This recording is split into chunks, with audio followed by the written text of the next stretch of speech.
ബുദ്ധിയുള്ളവനോട് സയ്യിദി അബ്ദുൽ ഖാദിർ അൽ ജീലാനി ഖദ്ദസുല്ലാഹു സിർറഹുൽ അസീസ് 74-ാമത്തെ മക്കാലയിൽ ഫുതൂഹുൽ ഗൈബിൽ പറയുന്നുണ്ട്, നിർബന്ധമായും ഒരു ബുദ്ധിമാൻ അവൻ കാണുന്ന ഈ പ്രപഞ്ചത്തെ ആലോചിച്ചുകൊണ്ട് ചിന്തിച്ചുകൊണ്ട് ഏകനായ ദൈവത്തിൽ തെളിവ് പിടിക്കണം. ഏകനായ ദൈവത്തിൻ്റെ സാന്നിധ്യത്തെ അവനവൻ്റെ ബുദ്ധി കൊണ്ട് അത് ആർജിച്ചെടുക്കണം എന്നത് അനിവാര്യമാണ് ഒരടിമക്ക് എന്ന് ജീലാനി തങ്ങൾ സമർത്ഥിക്കുന്നുണ്ട്. പറയുന്നുണ്ട്, ആദ്യം അവൻ്റെ ശരീരത്തിലേക്കാണ് ഒരു ബുദ്ധിമാൻ ശ്രദ്ധ ചെലുത്തേണ്ടത്.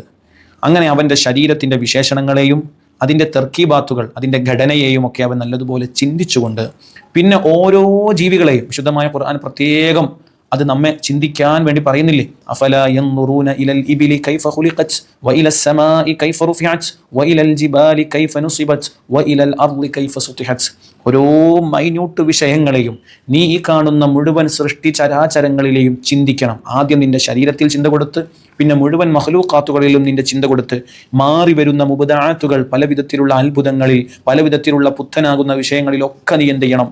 ചിന്ത നല്ലതുപോലെ കൊടുത്തു കഴിഞ്ഞാൽ ഇതൊന്നും താനേ സംഭവിക്കുകയില്ല, ഇതൊന്നും സ്വയമായ രൂപത്തിൽ ഉണ്മയായ രൂപത്തിൽ ഉണ്ടാവുകയില്ല എന്നും ഇതിനൊക്കെ പിന്നിൽ കൃത്യമായ ഒരു കാരണം ഉണ്ട് എന്ന് നിനക്ക് എത്തുന്നത് വരെ നീ നിന്റെ ചിന്തയെ കൊണ്ടുപോകണം. അങ്ങനെ നീ നിന്റെ റബ്ബിനെ മനസ്സിലാക്കിയാൽ ആ റബ്ബിനെ ആരാധന ചെയ്യാൻ നിനക്ക് മടിവരൂല.